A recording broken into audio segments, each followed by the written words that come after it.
The Spartans are back at it on March 15th to get set for a 2022 season in which, of course, they're coming off 11-2 in a major bowl victory. We got Ryan O'Blennis on the line from the Only Colors on SB Nation. Quarterback Peyton Thorne turned in a nice season, 27 touchdowns, 10 picks. So not a quarterback battle to be determined this year. No, not at the starter position. You know, Peyton Thorne has that pretty locked down. Obviously, he beat out Anthony Russo for that last year, who came in as a grad transfer from Temple, and pretty quickly it became his team after he won that job, and he was a leader for the team, and he showed why he was able to beat out Russo for that. It is a little bit interesting behind him though. You had 4-star quarterback Caton Hauser come in as an early enrollee, and everything I've heard about him is that he's already impressing, the staff and the other players there. And, it wouldn't be surprising to see him actually be the backup for Thorne this year. But you also have Noah Kim and Ham Fay, who will also be kind of out there battling for that backup spot. It'll be interesting to see, how that rotation stacks up throughout spring and, what those guys do in the spring game. Hauser, the 15th rated quarterback in the country out of Bellflower, California, St. John Bosco, of course, one of the major powers in high school football on the West Coast. The type quarterback that Peyton Thorne is, which I would consider him to be a classic dual threat guy. He's not a runner only. Certainly, he's more passer than runner, but he's mobile. He's not Michael Vick, but he's extremely mobile and is just, again, a standard dual threat quarterback. I liken him in a sense to Brian Lewerke in terms of his ability to run and pass, kind of that balance. Give a feel for Mel Tucker's, of course, he inherited most of this roster, just kind of how he envisions this offense being when he gets everything in place the way he would want it. Yeah, I mean, he's been obviously working toward that, through the portal. He's obviously had, several additions coming through there and then through his high school recruiting ranks. And, he still, of course, has some of the players from the Mark D'Antonio era too. So it's, kind of a big mix of that. One thing that Tucker always says is that they want to run on their terms. They want to dictate the pace of that. They want to be able to get 4 or 5 yards on the ground when they need to. Obviously, with Kenneth Walker last year, they were able to do that pretty easily because, Walker can create for himself. It'll be interesting to see, how that running back position kind of stacks up there, and the offensive line lost some pieces too. So it'll be, definitely interesting. I think you're still, like you said, Peyton Thorne, he's a pretty underrated athlete where he can move around with the ball and he can throw the ball as needed. He can throw it deep or short. And, it's fairly accurate and has his moments, still some things he needs to improve on. But, I think last year you saw more of a vertical offense from Michigan State, in the passing game in the deep pass with Jaylen Naylor and Jaden Reed. Naylor is entering the NFL draft. He won't be around, but Reed has returned. So you'll still, I think you're still going to see plenty of Michigan State trying to stretch the field, maybe on some play action, thing like that with Reed. And with the other receivers coming back like Tre Moseley and Montori Foster, Keon Coleman, those guys, you're going to see still they like to run a lot of 3 receiver sets. I think you're going to see a lot of that next year. It would be interesting to see if they work in some more 4 receiver sets, which is not something that they've done a lot so far under Tucker. I'm not necessarily expecting that, but there is a lot of talented receivers on that roster, so it'd be cool to see some of those guys get on the field more. But yeah, I mean, I think, it's going to be pretty similar to what we saw. Thorne opened some eyes with Naylor and Reed being as good at deep threats as they were, that, he had those opportunities to hit on the big play, and he certainly hit on them most of the time, and had that opportunity to showcase his arm, and then he's a better thrower of the football than I think a lot of people thought he was entering 2021. Ryan, you ran down the wide receivers. Is that pretty much what we can expect with Jaylen Naylor? We saw him at the NFL Draft Combine last week. Reed being the number 1 guy. Moseley got 35 receptions last year. That 3 that you ran down to pretty much be set, or do you think there's some competition there? I think another guy to look out for is true freshman Jeremy Bernard, who he's a 4-star prospect. He actually signed his letter of intent with Washington, but then his head coach got fired, and he still signed the letter of intent after the head coach left, but then his position coach, wide receiver coach, left Washington for Oregon, and after that he asked to be released from Washington, which they granted, and then shortly after that he committed to the Spartans and then enrolled. He's supposed to be a very talented player, and he's already on campus and learning things with the team, working out and everything. And I wouldn't be surprised to see him get some early playing time. But I think your top 3 receivers are obviously going to be Jayden Reed as your number 1. Tre Moseley will probably be that number 2 guy, and Keon Coleman, who also plays on the basketball team. He was a true freshman last year, started to get more playing time toward the end of the season, just a supreme athlete. I expect him to be, one of the top 3 receivers. You also have, as I mentioned, Bernard. You have Christian Fitzpatrick, who transferred in last year, Terry Lockett. So, they have a lot of options at wide receiver, but, it'll be interesting to see exactly how that mix is. But I think your top 3 guys are going to be Reed, Moseley, and Coleman. Breaking down the Michigan State offense, we got Ryan O'Blennis on the line. Ryan joins us on a regular basis. We appreciate his insight into Michigan State football. You can catch him on The Only Colors on SB Nation, and I'm sure many of you want to track basketball with Michigan State. Man, I got to say, I'm totally out of the loop these days, but used to be deep into it. But, obviously Tom Izzo, legendary this time of year, so we'll see what the Spartans can get done in March. Ryan, Kenneth Walker probably at the top of the transfer list in regards to being the classic case of this transfer worked out. This was a gold mine when he came in from Wake Forest, and I had seen him play there, and I knew that he was a good back, that Michigan State got a good back, but I did not anticipate 18 touchdowns and almost 1,700 yards on the ground. But so he's got to be replaced now. I know you've prepped us with Jalen Berger coming in from Wisconsin during the offseason. And so how do you think this running back room, it seems to be full of some competition, certainly. Yeah, it's very crowded. I think it'll be interesting to see, throughout the spring how that stacks up. So you mentioned Jalen Berger. He was an early enrollee transfer, so he's there. We'll see him in the spring. Michigan State had another transfer from Colorado, Jarek Broussard, commit. He won't be there in the spring. He'll be there in the summer. But he actually played for Mel Tucker and Jay Johnson at Colorado in 2019, though I think he was hurt most of that year. And but then you have a lot of guys returning. Elijah Collins is a guy who was Michigan State's lead back in 2019.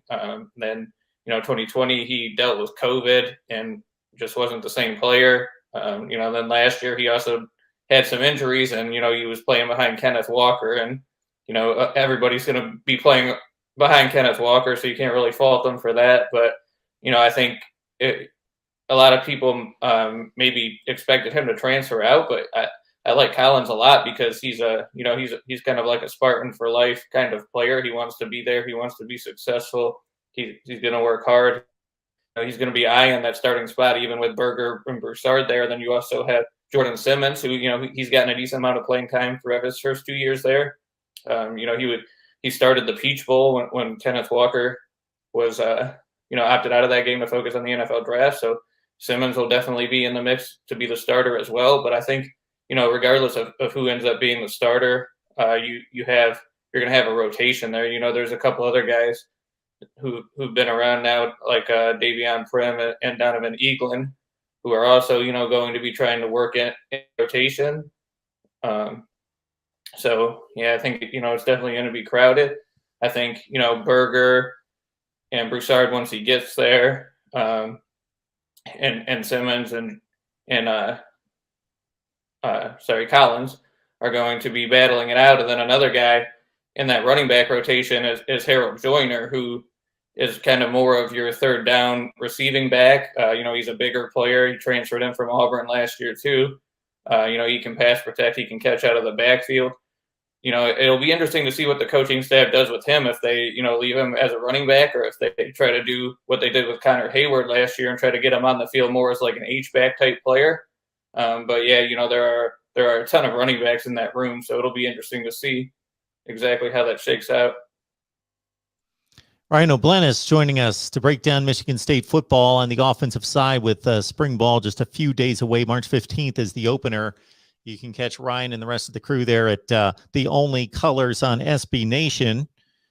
So we've looked across the board at the skill positions except for tight end. And, of course, if you checked out the NFL Draft Combine, you saw Connor Hayward there featured with his famous brother Cam Hayward, the Pittsburgh Steelers. So they did a lot of looking and interviewing of Connor and Cam there, and Connor leaves for the NFL. So tight end, how do we stack up there?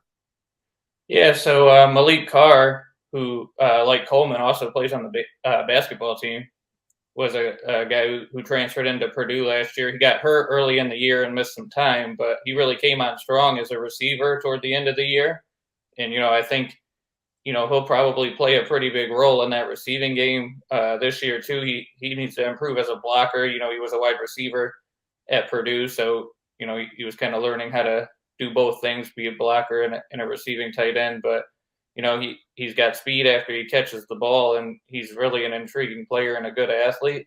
But then Tyler Hunt is expected to return for his 6th year of eligibility with the COVID waiver. He was a guy who actually started off as a walk-on punter.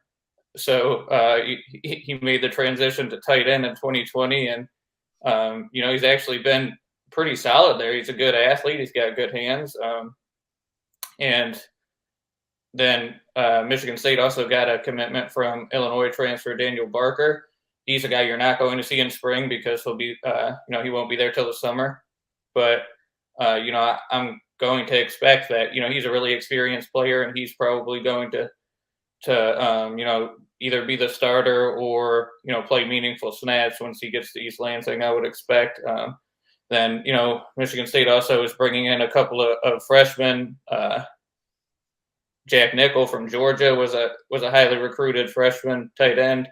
I would not be surprised, to see him work his way into some playing time eventually. Maybe not right away. He's an early enrollee, though, so he's been on campus learning. I'm kind of excited to see what he does during the spring game.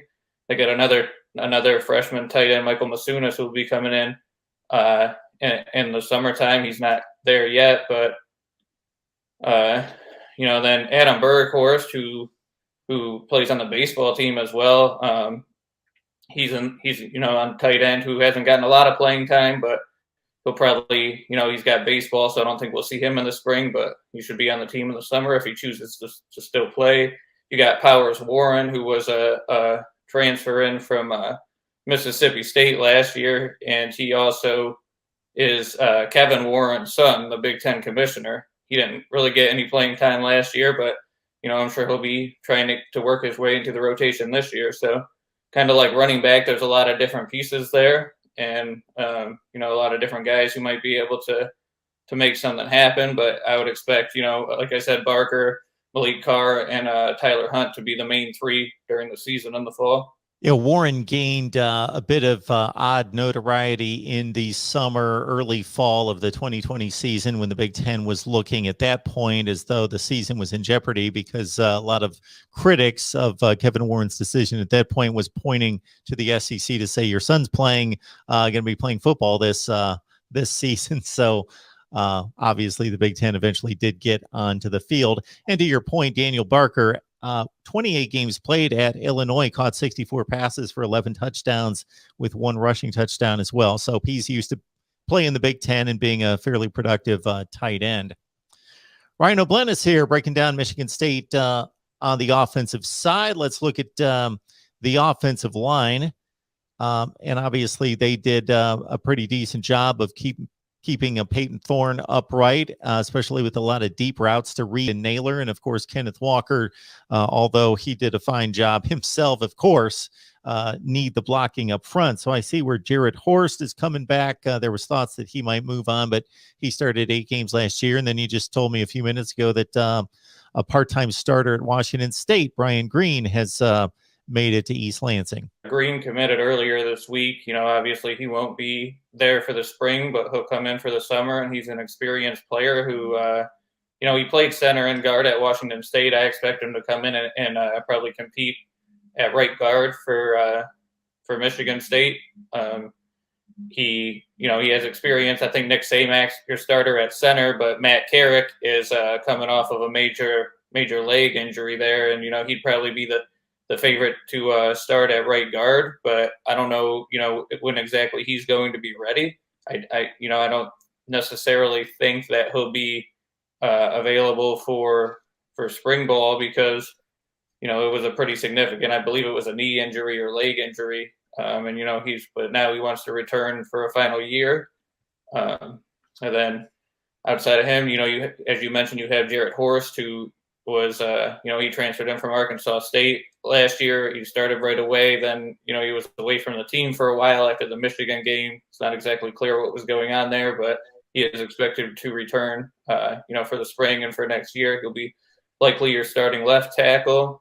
J.D. Duplain will be your starting left guard, most likely. You mentioned Samak at center. Then, if Carrick is hurt and, Green doesn't get there till the summer, I wouldn't be surprised to see some of the younger guys during the spring, like Gino Vandermark or Kevin Wigginton, get a little bit of playing time at guard.